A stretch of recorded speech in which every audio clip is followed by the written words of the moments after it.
Now to Boeing and the new safety concerns that it faces. The jet maker is withdrawing a request for a safety exemption now for a new version of the plane, the MAX 7. Our transportation reporter Sam Sweeney joins us now. So what's this all about, Sam?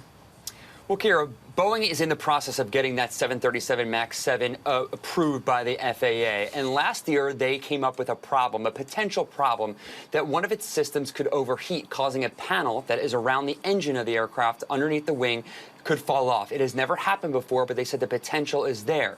Now, this same system is on those 737 MAX 8s and MAX 9s, and they've come up with a workaround that can basically flip a switch and turn off this de-icing system, and that will solve the issue. But that is just a temporary workaround. Now, they asked the FAA to use that workaround on this MAX 7 that is in the process of being certified. Now, of course, all eyes are on Boeing and their production processes, and now they said, you know, with the optics, they will rescind that request from the FAA and they will come up with a long-term solution before this plane is fully certified.